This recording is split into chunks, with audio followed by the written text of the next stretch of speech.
On écoute la parole de Dieu, Actes chapitre 10, versets 34 à 44. Alors Pierre, ouvrant la bouche, dit: En vérité, je reconnais que Dieu ne fait point acception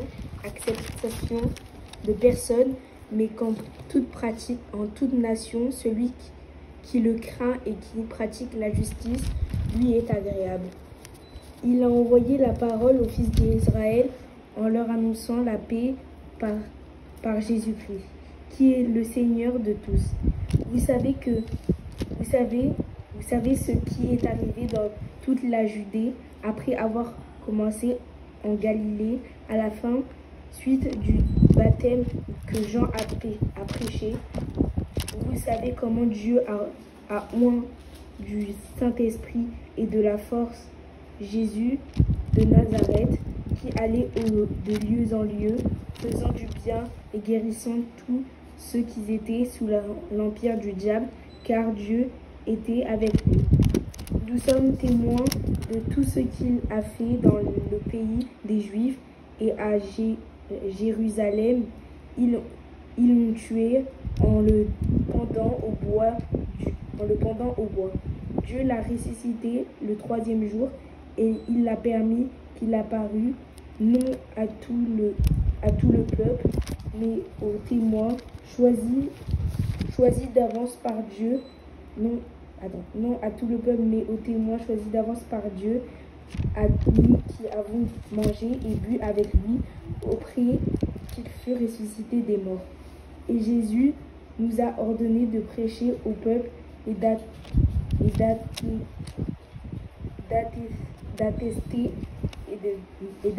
que c'est lui qui a été établi par Dieu, juge des vivants et des morts. Tous les prophètes rendent de lui le témoignage que quiconque croit en lui reçoit par son nom le pardon des péchés. Oui, et le 44. Comme Pierre prononçait encore ces mots, le Saint-Esprit descendit tous ceux qui écoutaient la parole. Oui. Vous écoutez la parole, oui. Là, je fais 45. Tous les fidèles circoncis qui étaient venus avec Pierre furent étonnés de ce que le don du Saint-Esprit était aussi répandu sur les païens, car ils les entendaient parler en langue et glorifier Dieu. Voilà. Donc ici, pour mieux comprendre ce test, donc il faut lire les premiers versets, d'accord? Dans le premier verset, en fait, Pierre ici se trouve dans la maison d'un certain Corneille. C'était un centenier romain, quelqu'un qui priait en fait, il priait Dieu. Il était centenier romain, et un chef militaire, un chef de sang. Donc voilà, et il avait la crainte de Dieu. Donc il priait Dieu, et puis il faisait aussi des aumônes, d'accord? Il ne faisait pas que prier. Donc il soutenait l'œuvre de Dieu financièrement avec ses moyens financiers, et il aura la visitation d'un ange. Un ange lui dira, Corneille, alors qu'il était en train de chercher Dieu dans la prière, que tes prières et tes aumônes sont montées jusqu'à Dieu, il s'en est souvenu. Envoie dans la maison d'un certain Simon Courayeur, d'accord, et chercher Pierre. Donc Pierre, c'était l'apôtre, c'est l'apôtre qui va leur parler de Jésus. Et donc il va s'exécuter, il va envoyer ses aides de camp dans cette maison-là. Et Pierre aussi, Dieu lui avait montré une vision. Il voyait dans la vision une nappe qui était attachée de 4 côtés, et il y avait des bêtes impures. Et une voix qui lui disait, tu es mange. Et il disait, non Seigneur, je n'ai jamais mangé quelque chose de souillé, parce que après la loi mosaïque, il y avait des animaux qui étaient purs et certains animaux qui étaient impurs. Et les animaux impurs, il fallait pas les manger, et il fallait non plus les sacrifier. On les sacrifiait à Dieu en fait. Parce que avant la mort de Christ, Dieu, pour que les gens obtiennent le pardon des péchés, il y avait des différents types de sacrifices d'animaux en fait, en fonction du degré de péché que les personnes commettaient. Donc il y avait des sangs. Donc Dieu acceptait le sang des animaux comme la rémission des péchés pour pardonner les gens, donc pour être apaisé de sa colère par rapport au péché de son peuple. Donc, et Pierre, donc, il disait non, parce qu'il a grandi dans la Torah, en fait. Il a grandi dans la Torah, dans le judaïsme, et il connaissait ces choses, que un juif n'avait pas le droit, n'était pas autorisé à manger des viandes sacrifiées aux idoles, ou des bêtes, des animaux qui sont impurs. Et dans cette vision-là, il a dans la vision, et il va refuser, il va dire non. Le Seigneur va lui dire que ce que Dieu a déclaré, ne le déclare pas souillé. Donc, les gens viendront donc le chercher pour l'amener. Donc, ce centenier-là, c'était un païen, un centenier romain. C'était un païen. Donc, Dieu lui a parlé en image, parce que Dieu parle à travers, Dieu peut parler à travers des images, des songes, des visions. Hein. Dieu, c'est le plus grand communicateur. Même des énigmes, il peut te montrer des symboles, mais c'est difficile pour déchiffrer en fait. Vraiment, il faut être dans l'esprit de Dieu, dans l'intimité pour déchiffrer le langage du Seigneur en fait. Parce que quand on parle du langage de Dieu, c'est pas forcément un langage verbal en fait. Hein? Dieu peut nous parler de manière verbale, orale, mais en même temps, il peut parler aussi à travers des images, à travers des symboles, à travers des circonstances. Et ce que nous, on doit rechercher, plus que jamais, c'est vraiment être attaché à lui parce que pour qu'on puisse saisir en fait, qu'on puisse être en capacité de saisir le langage de Dieu en fait. D'accord? Voilà. Donc Dieu parle de différents, ou Dieu communique de différentes manières. Donc il aura cette communication et il va se rendre dans la maison de ce Corneille-là. Et quand il va arriver, quand vous lisez les premiers chapitres, le verset 25, il y a Corneille qui va se mettre à vouloir l'adorer. Il s'est prosterné, hein. Il s'est jeté et Pierre va le lever en disant non, je suis un homme comme toi, tu vois. Et c'est Dieu seul. On n'a pas à se prosterner devant les hommes. Donc si vraiment que le Seigneur puisse aider les hommes de Dieu d'aujourd'hui, parce que quand même la Bible, là, les Écritures sont là, c'est comme un miroir en fait.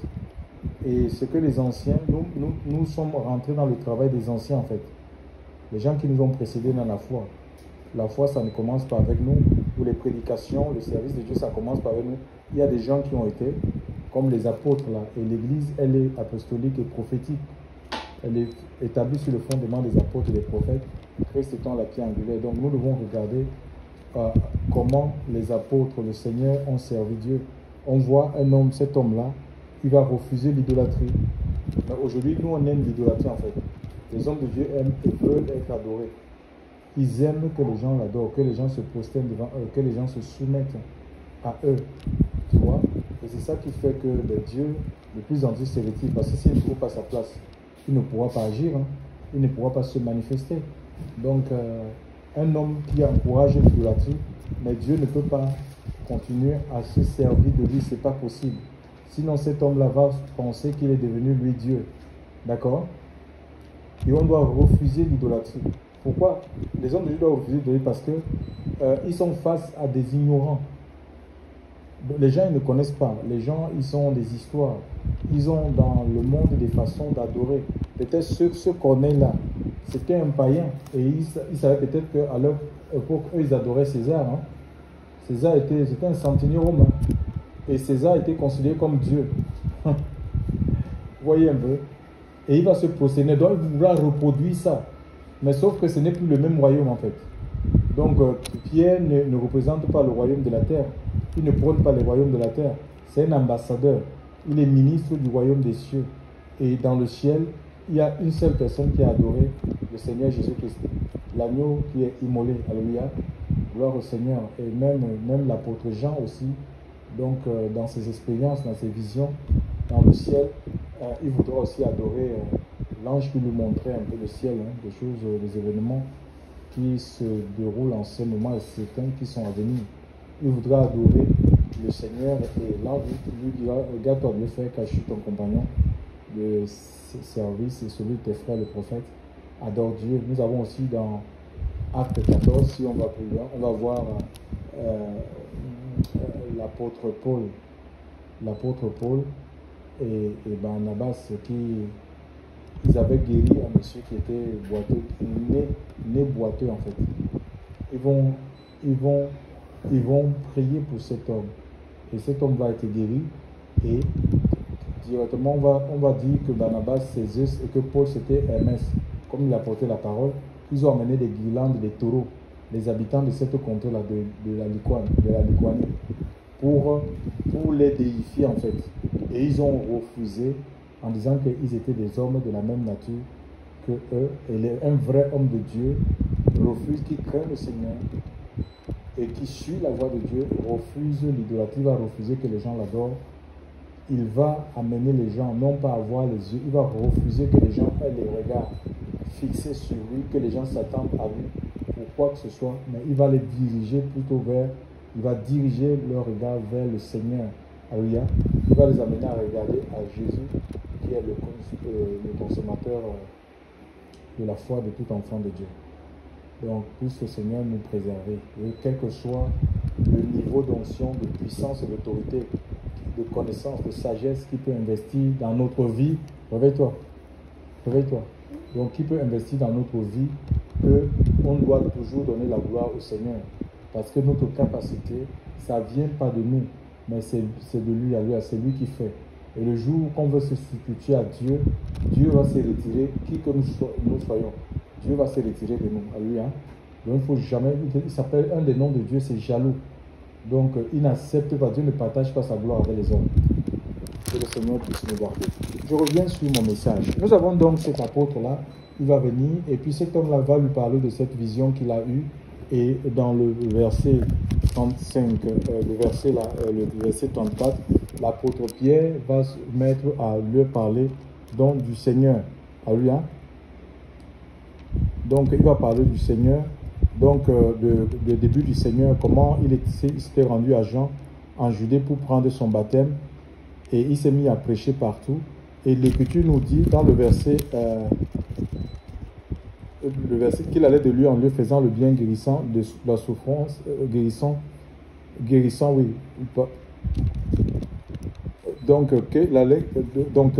comment il a quitté la Judée en commençant par la Galilée après le baptême de Jean et a prêché Jésus qui était de Nazareth, comment Dieu l'a oint de l'Esprit Saint et de puissance, lui qui a passé de lieu en lieu faisant du bien et guérissant tout ce que le diable avait asservi à sa puissance, car Dieu était avec lui. On voit ici, donc il parle du Seigneur, il ne parle pas d'un homme, d'accord?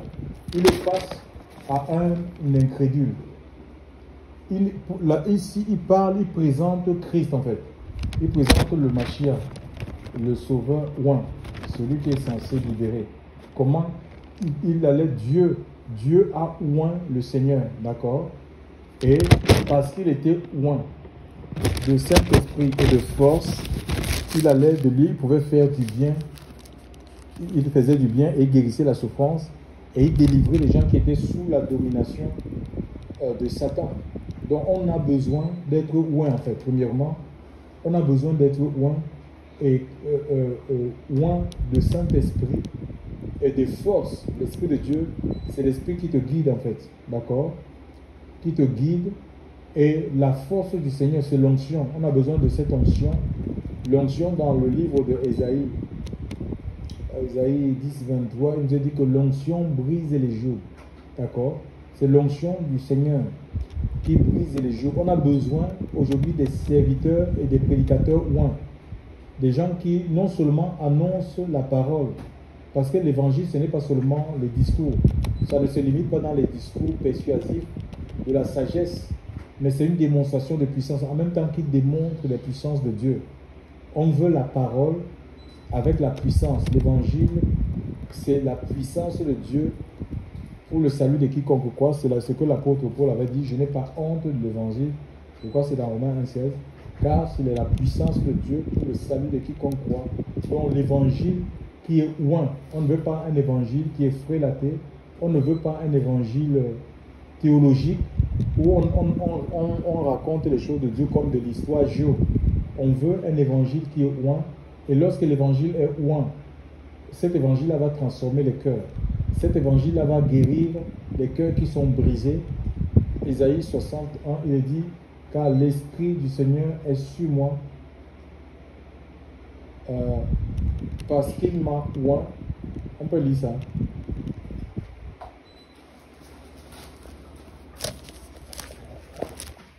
Ésaïe.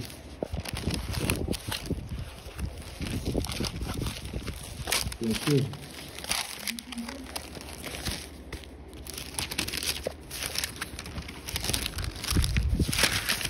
Le prophète Ésaïe. Ésaïe 61.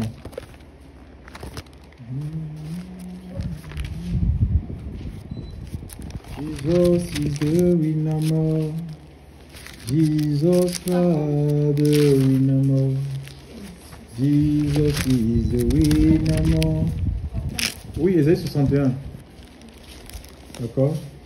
The winner all the time. Jesus Christ the winner. Jesus is the winner. Jesus is the winner. The winner all the time. Jésus c'est le vainqueur. Oui. Ésaïe 61, il dit quoi? À partir du premier verset.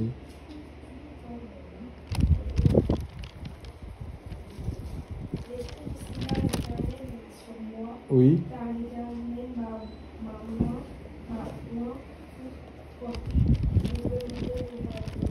Oui. Oui. Pour proclamer aux captifs la liberté,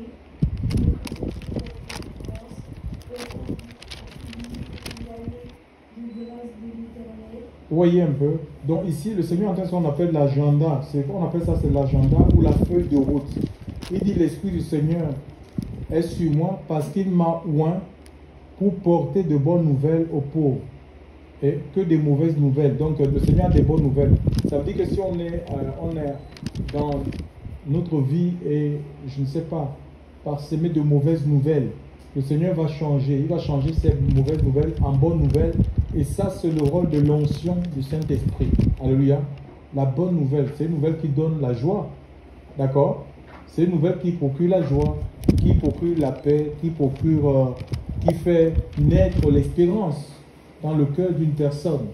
Il dit, l'Esprit du Seigneur, parce que Dieu m'a oint pour porter, pour libérer les captifs. Donc, c'est l'onction du Saint-Esprit. La parole en elle-même ne peut pas délivrer si elle n'est pas ointe de l'Esprit de Dieu. D'accord?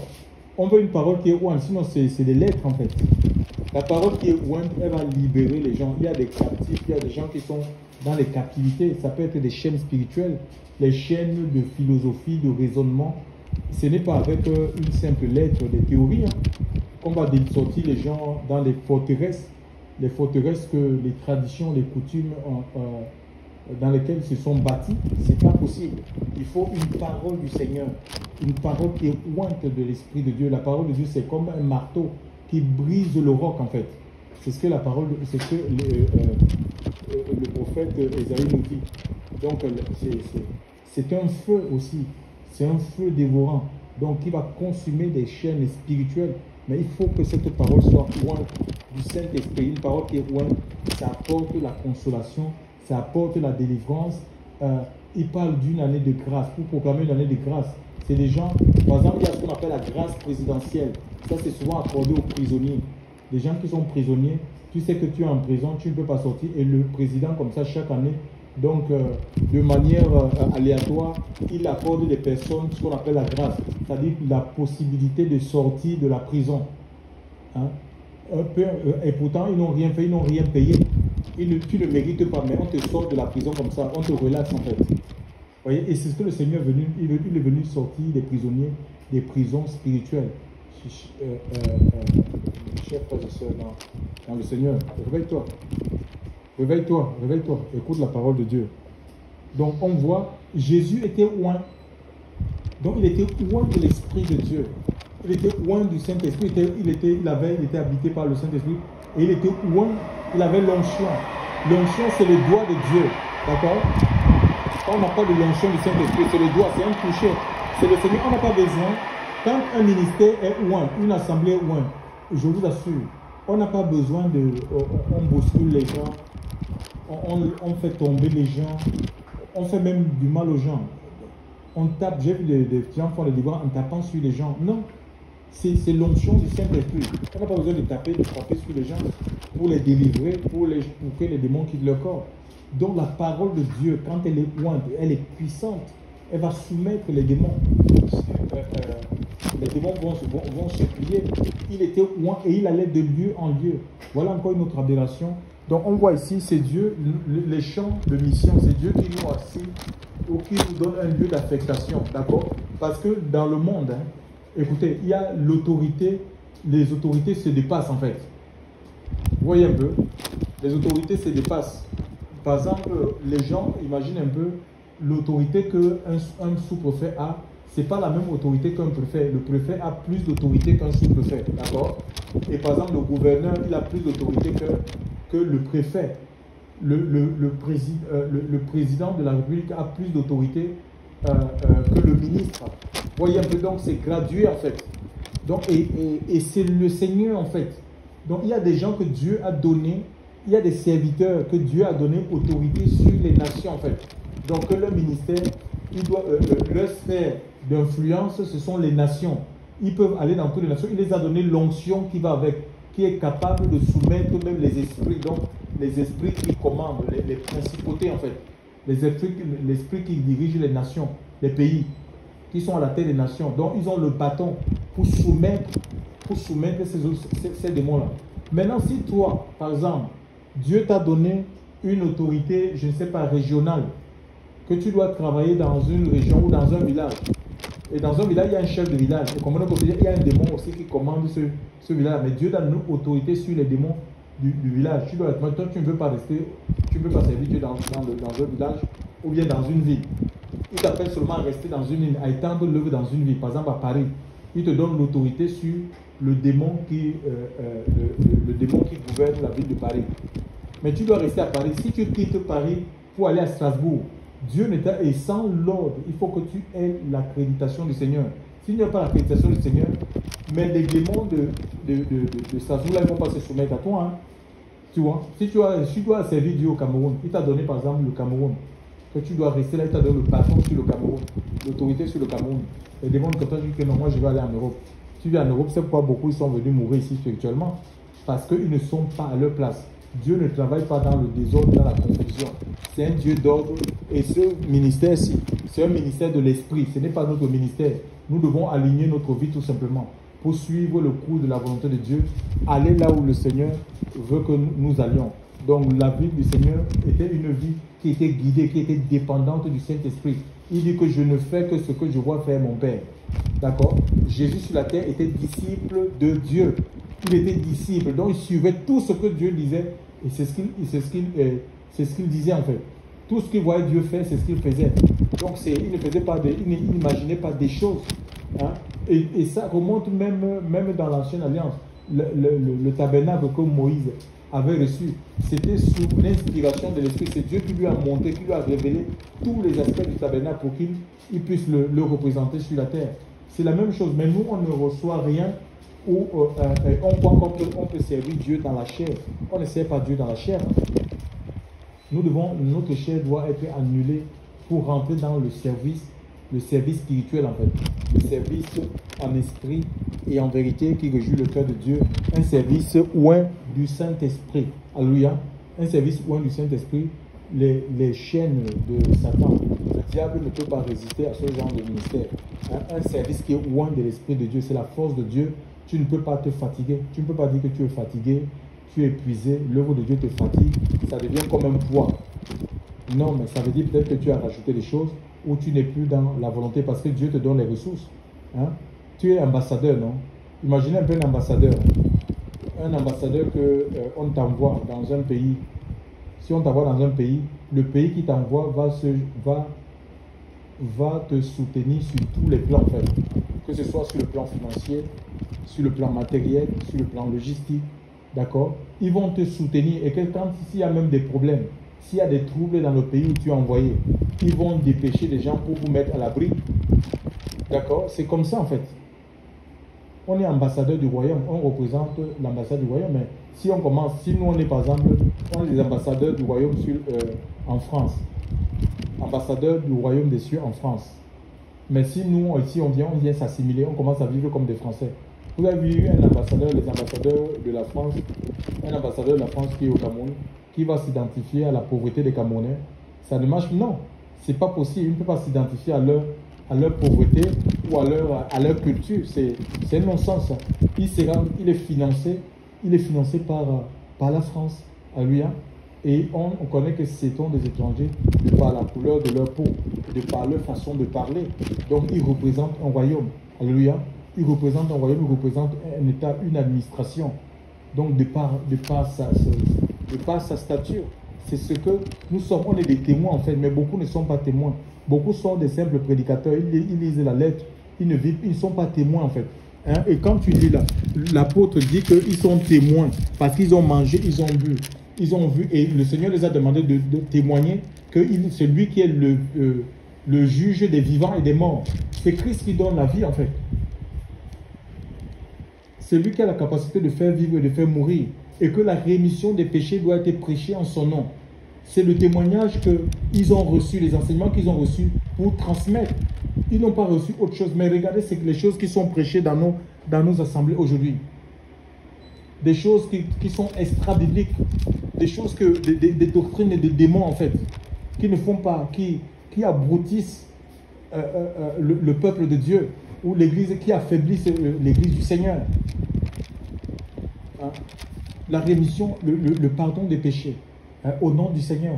C'est ce qu'ils ont reçu de prêcher. Et quand ils prêchaient, parce qu'il était dans la vision du Maître, il était dépositaire de l'enseignement du Maître, on dit qu'alors qu'il était en train d'ouvrir ça, en train de parler du message, de l'évangile du royaume, pas l'évangile de la terre, le Saint-Esprit, dont Dieu a confirmé l'appel, il a confirmé l'apostolat de l'apôtre Pierre, en faisant quoi? L'Esprit de Dieu s'est répandu dans la vie de son auditoire. Hein? Et ces gens-là se sont mis à parler en langue, à publier, à glorifier Dieu. Il faut qu'on retourne. On a besoin des serviteurs qui sont loin du Saint-Esprit en fait. Et ça, c'est Dieu qui se les choisit. Ce n'est pas des gens, on ne décide pas, on ne s'arroge pas le titre d'ambassadeur de Dieu, envoyé de Christ. Alléluia. C'est le Seigneur qui appelle, c'est Dieu qui nous donne des capacités, c'est Dieu qui nous forme, c'est Dieu qui nous oint.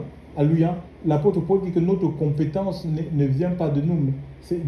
Notre capacité ne vient pas de nous. C'est Dieu qui nous donne la capacité pour le service, chers frères et sœurs, dans le Seigneur. Et Dieu va confirmer. Quand un homme de Dieu est appelé de Dieu, Dieu va confirmer son appel par sa présence. Tellement la présence de Dieu sera effective dans la vie de cet homme qu'on ne pourra pas douter en fait. On ne pourra pas douter de lui. Dieu va l'accompagner dans toutes les actions que cet homme mènera parce qu'il est dans la volonté de Dieu et il ne peut faire que ce qui lui est commandé par le Saint-Esprit. Le Saint-Esprit nous donne et nous est donné pour écouter la voix de Dieu en fait. Comme cet homme-là, c'est l'Esprit de Dieu qui lui avait parlé de se rendre chez Corneille.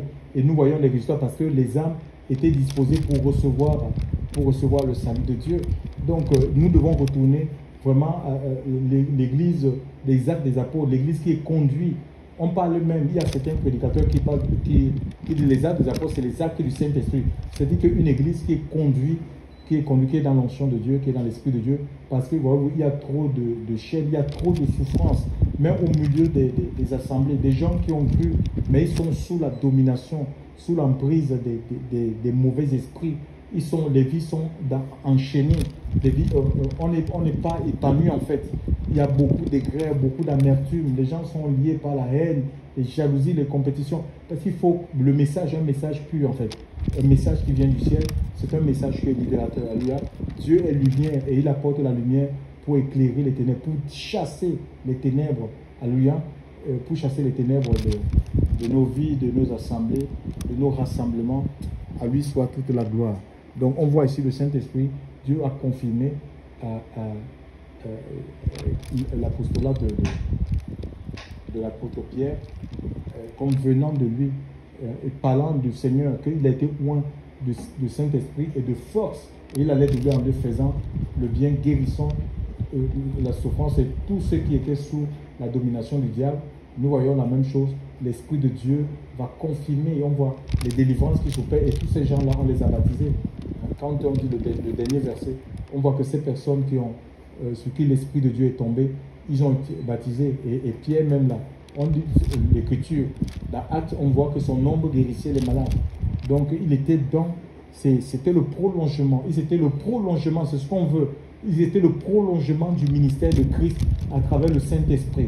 D'accord? C'est ça, on doit être le prolongement. Et si nous sommes disciples du Seigneur, on doit être le prolongement du ministère du Seigneur. Pas autre chose. Et si on est pour le prolongement ou l'extension du ministère du Seigneur, mais il faut qu'on soit dans notre vie s'accorde avec le Saint-Esprit pour que les œuvres de Christ s'accomplissent à travers notre vie, ou que nous puissions nous rentrer dans les œuvres, parce que tout est fait d'avance en fait. Les œuvres qui sont faites d'avance. Alléluia. C'est l'œuvre du Seigneur, ce n'est pas notre œuvre. Hein. Alléluia, gloire à Dieu. Merci Seigneur, tu es grand, tu es puissant Seigneur Dieu. Nous te remercions parce que tu as donné l'onction Seigneur Dieu. Et c'est gratuit en fait. L'onction du Saint-Esprit, comment on peut vendre? Vous pensez que Dieu va utiliser? Comment le Seigneur voudrait-vous que Dieu puisse nous utiliser? Hein, il dit, vous avez, Matthieu 10, vous avez reçu gratuitement. Verset 8 a dit ça. Donné gratuitement. Mais nous, on se met à faire le commerce. Hein, vous avez reçu, on a reçu quoi gratuit? On a reçu l'onction. L'onction, c'est gratuit. Dieu nous oint gratuitement.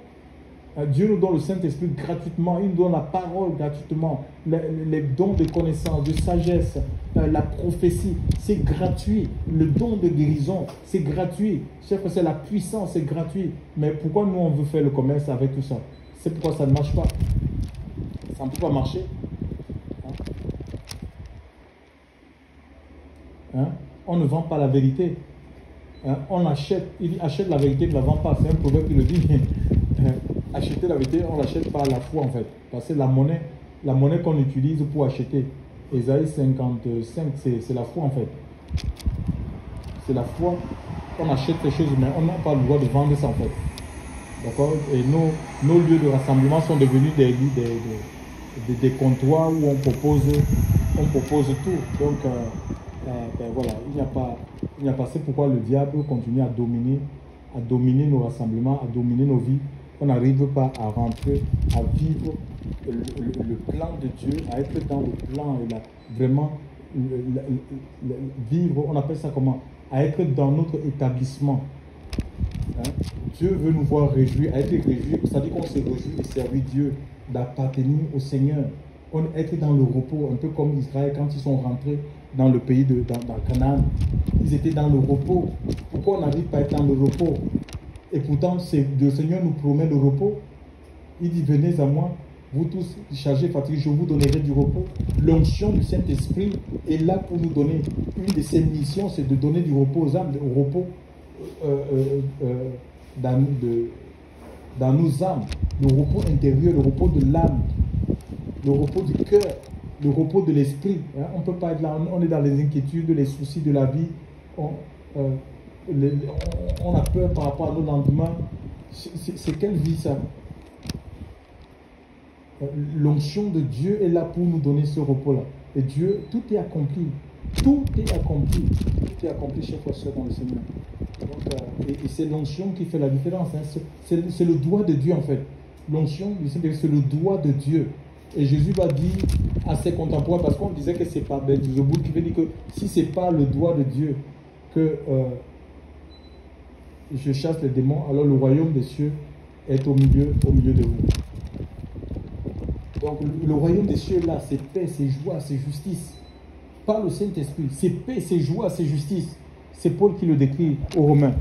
Le royaume de Dieu, c'est la paix. Tu dois vivre dans la paix, une paix profonde. D'accord? Une paix qu'on ne peut pas expliquer. Parce que Jésus en est le prince. Il est le prince de paix, Jésus. C'est ça, l'onction apporte la paix. Une paix dans la souffrance. Une paix dans les manquements. Tu as la paix de Dieu. C'est une paix qu'on ne peut pas expliquer. Tu n'as même pas d'argent dans ton compte, mais tu as la paix de Dieu parce que ta vie ne dépend pas de l'argent. tu as la joie du Seigneur. Hein? La joie du Seigneur. Tu as la joie d'adorer Dieu. Hein?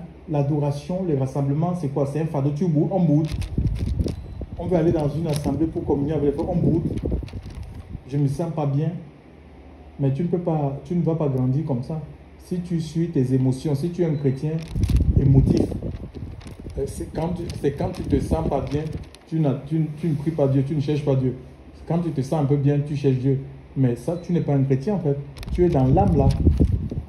Tu es dans l'âme. Tu dois chercher Dieu, que tu te sentes bien, que tu ne te sentes pas bien. Parce que ta vie ne t'appartient pas. D'accord? Et ça, c'est la capacité, l'onction nous donne cette capacité-là. C'est-à-dire que même quand on ne se sent pas bien, même quand on a des dons et ossements, on a des mauvaises nouvelles qui tombent, on a la capacité d'adorer le Seigneur. On est réuni par le Christ. On n'abandonne pas notre relation pour un temps. Que le Seigneur puisse nous aider. On va prier que Dieu continue à nous visiter, à nous toucher. Nous prions le Seigneur.